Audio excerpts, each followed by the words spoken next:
ሄርሜላ መረጠ ሲባል ዳኒ ከሩታ ጋር እንዲሆን አንድ ላይ እንዲሆን አድርጉ ህይወቱ ውጣ እያሉ ነበረ። ገባሽ ጄሪ? አሁን ደግሞ ምን ተገኝቶ ነው ዳኒ ገብቶ አስታርቃቸው ገላግላቸው ምናምን የምትሉኝ? አሁን ምን ተገኛል? ዛሬ ለምንድን ነው እንድገባ የፈለጋችሁት? በትዳር ማል አትግባ ብላችኋል። በቃ አልገባም። ሄርሜላ መረጠ ሲባል ዳኒ ከሩታ ጋር እንዲሆን አንድ ላይ እንዲሆን አድርጉ።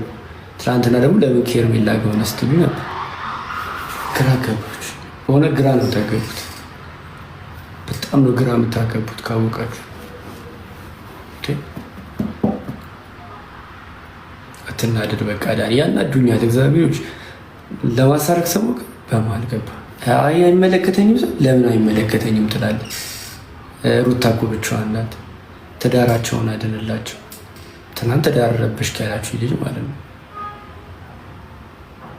ዝም በላቸው ማለት በጣም የምታናግቱ ታጋጩ እንዴት ነው?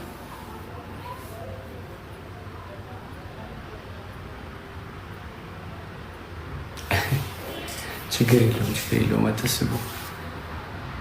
ዋናው ሁላችንም ደህና መሆናችን ነው።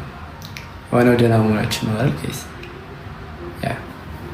ደግሞ እግዚአብሔር ያውቃል ወደፊት የሚፈጠሩን ይመጣል በተለያዩ ስራዎች አታስቡ።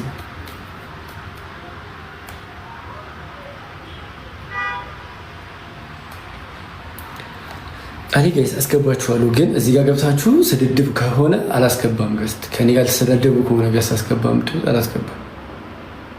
እኔ ስድብ መታገስ አልችልም። ሜዳ ተናዳብኛለች። ሜሪ ምን አረግ ይቅርታ እንደምላት አላውቅም። ተናዳለች። ደህና ነኝ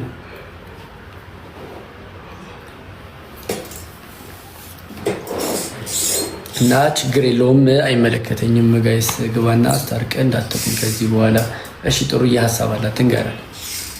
ፌብዬ ፌቢና ማይ ሲስተር ይቅርታ አድርግላት ለሩት። አላረግም።